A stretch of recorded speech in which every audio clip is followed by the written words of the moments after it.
قد كفاني علم ربي من سؤالي واختياري فدعائي قاعده سیزدهمی است که دلایل وجود خالق متعال در قرآن عظیم الشان ما و شما بدانیم. خب وقتی سر دلایل وجود الله میایم، ما و شما مسلمان ها عقیده داریم که الله متعال بر ما و شما چند نعمت دادن.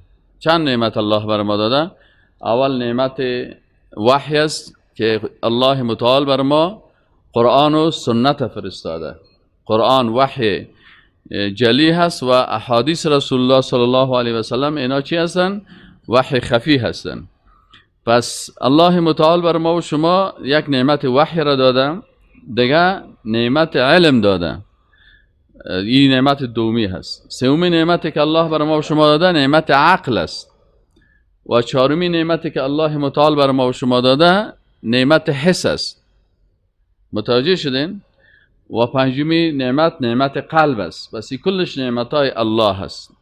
این نعمت ها چی کمال دارن؟ این نعمت ها هر کدامش دلیلی بر ما و شما میته به وجود خالق متعال.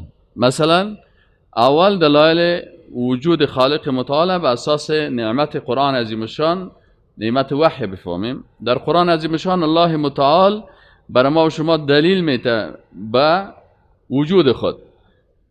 الله متعال می فرماید که یا ایها الناس اعبدوا ربکم الذی خلقکم. ای مردم شما عبادت کنین، او ذات را عبادت بکنین، ربتانه، او پروردگارتان عبادت بکنین که خلقکم، شما را خلق کرده.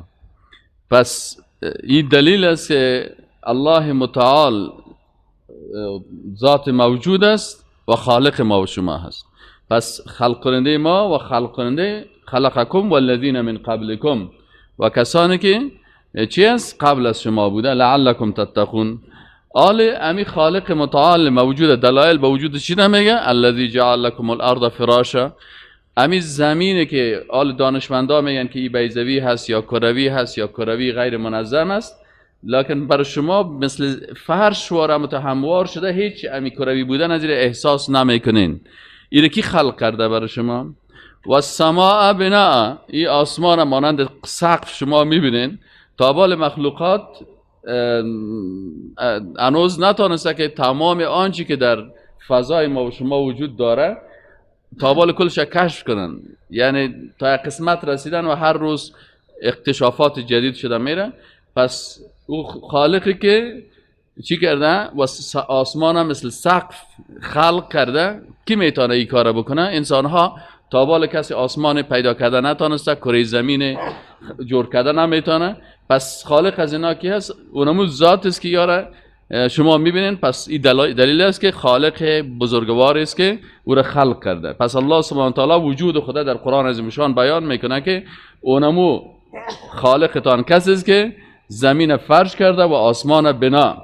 و انزل من السماء ماء. و از آسمان آب نازل میکنه که ابرها را خلق کرده و از او طریق همتو آب میاد. فاخرج من الثمرات رزقا لكم. پس از میوه های مختلف بر شما چی میاره؟ رزق. شما ببینید که در یک درختی که انسان وقتی که توجه بکنه، این کلش دلایل از قرآن بر ما و شما میگه که این دلایل از به وجود خالق متعال. سعدی چی میگه؟ میگه برگ درختان سبز در نظر هوشیار، هر ورقش دفتر است معرفت کردگار. یعنی هر برگ که ببینین این دلالت به معرفت خالق میکنه. و وقتی که میوه را شما سل میکنم، سبحان الله، یک درخت است، میوهش چی هسته؟ میوه از این درخت سعی کنین شیرین است. اما وقتی که ببینین که این میوه شیرین درخت از یک درختی که چوبش اگر بجوی تلخ است، این درخت چوبش چی هسته؟ تلخ است. یا مثلا برگش ببینیم مزهش بی مزه هست. یا چیزایی که در بین از استفاده میشه، این کلش مثلا در زیر درخت که انداخته میشه، بسیاری وقتا گندگی ها و ترا انداخته میشه. ولی خالق متعال بر ما و شما زمینه که اگر خاک بخوری بدمزه هست، دارند که پرتی، لکن از اونمو گل بدمزه، از اونمو درخت بدمزه، از اینمی خاک و از اونمو کود کیمیاوی و کود انسانی و ترا بالاخره چی میشه؟ یک میوه خالق متعال از او خلق میکنه. پس الله متعال دلایل وجود خدا بر ما بیان میکنه که الذی جعل لكم الارض فراشا والسماء بناء وانزل من السماء ماء فاخرج به من الثمرات رزقا لكم فلا تجعلوا لله اندادا. پس شما به الله شریکانی را ایجاد نکنین و انتم تعلمون، در حالی که شما علم دارین. ببینین از علمتان استفاده بکنین، از علوم ساینسی استفاده بکنین. از همین خاطر است که بسیاری از دانشمندای ساینس وقتی که در مخلوقات الله فکر میکنن مسلمان میشن. یعنی بسیاری وقتا علمای ساینس هستن که چی میشن؟ مسلمان میشه. یک عالم ساینس یک از چکسلواکی است، این مقصه همون مسلمان شدنش خودش گفت من چرا مسلمان شدم؟ گفت من در منطقه پیدا شده بودم که چک میگن، جمهوری چک حالا میگن، سابق چکسلواکی ها میگفتن حالا جدا شده، چک علایده شده، سلواکش علایده شده. گفت من در منطقه چک زندگی میکردم و اونجا گفت چون تابع اتحاد شوروی سابق بود، این منطقه کاملا ملحدین بودن دیگه. از همین اول ما را از طفولیت و جوانی ما را تربیت کرده بودن به الحاد که العیاذ بالله خالق وجود نداره. این دنیای نمی قسم تصادفی آمده و تصادفی کل چیز برابر شده و بالاخره کل ما و شما چی هست؟ نمت تصادفی آمدیم و بالاخره طبیعت ما را پیدا کرده و پس میموریم و خلاص میشیم. میگه یک وقتی که من دانش ساینسیم پیشرفت کرد و دیدم که به طبیعت نظر کردم، به وجود خود نظر کردم، این ساختمان کهکشان ها و سیارات دیدم، بالاخره میگم من متوجه شدم که نه، ساینس برای من گفت. من هیچ عالم دینی رو ندیده بودم، هیچ کتاب دینی رو نخوانده بودم. از نگاه ساینسی میگه قناعت حاصل شد که این کائنات با این ساختمان دقیقی که داره، با این ترتیب و تنظیمی که داره، این خالق داره. هیچ امکان نداره که این خالق نداشته باشه. پس من از طریق ساینس به وجود خالق متعال عقیده کردم. هنوزم میگه من کدام عالم دینی رو ندیدم. باز برام سوال پیدا شد، خب این خالقی که عالم هستی رو پیدا کرده یک خالق است یا چندین خالق است؟ باز میگه ساینس برای من دلیل داد. وقتی که پس مراجعه کردم با دلایل ساینسی، میگه وقتی دیدم که بین معده ما و بین یک میوه یک تناسب وجود داره، این برای من قناعت داد که خالق معده ما و خالق از میوه ذات یگانه هست. وقتی دیدم بین زمین، کره زمین و بین آفتاب، این آفتابی که بسیار که سرازی تحقیق کردیم که این مثلا چقدر انرژی تولید میکنه و باید با این قوت خود در بته زمینه، لکن با زمین سازش میکنه و بر زمین و با کسایی که در زمین زندگی میکنه به اندازه ضرورتشان انرژی میته، اینا را کلشان را هلاک نمیکنه.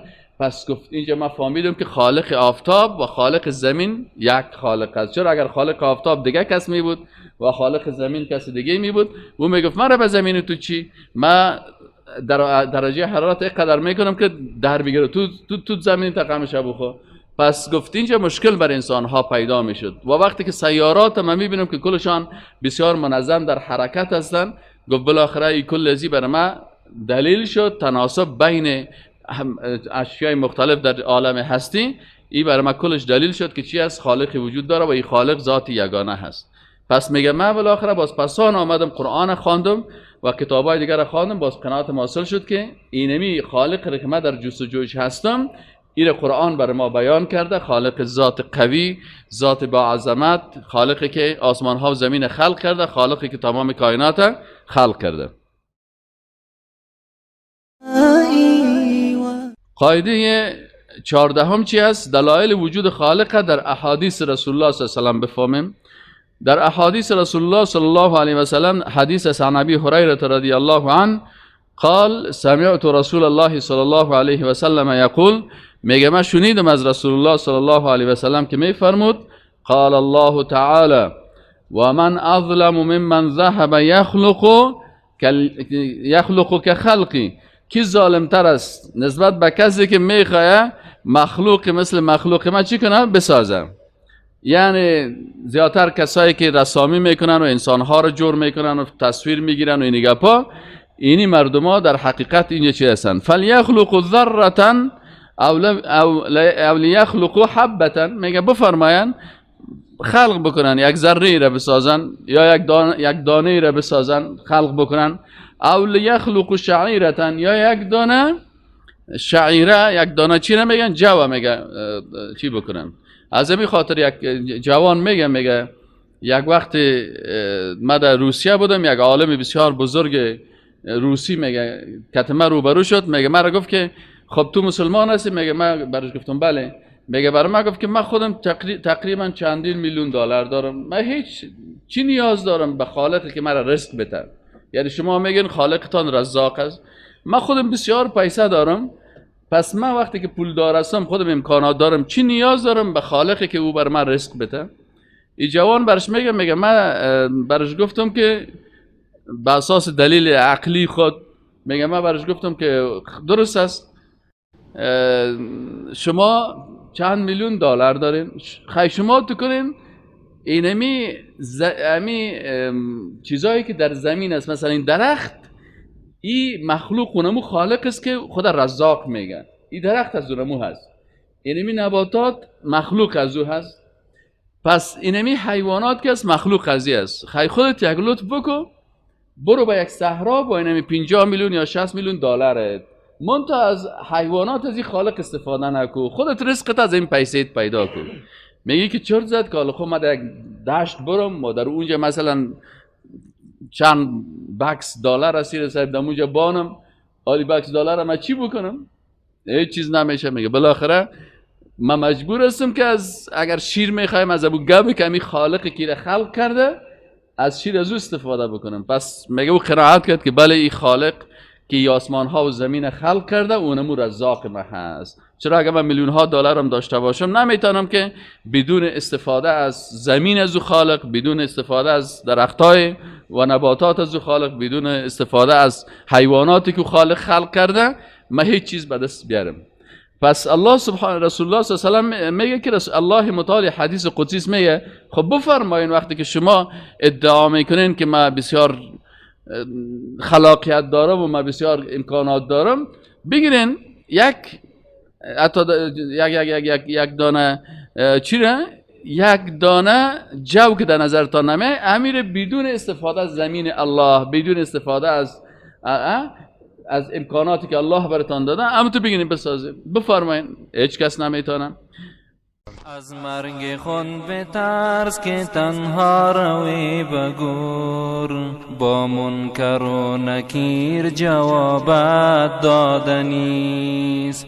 چون حضرت رسول خدا در جهان نمان، چون حضرت رسول خدا در جهان نمان، کس را چی اعتبار که بنابود بودنیست. از گوش خیش مشنوی که آن فلان نمان، در گوش دیگران خبرت هم رسیدنیست.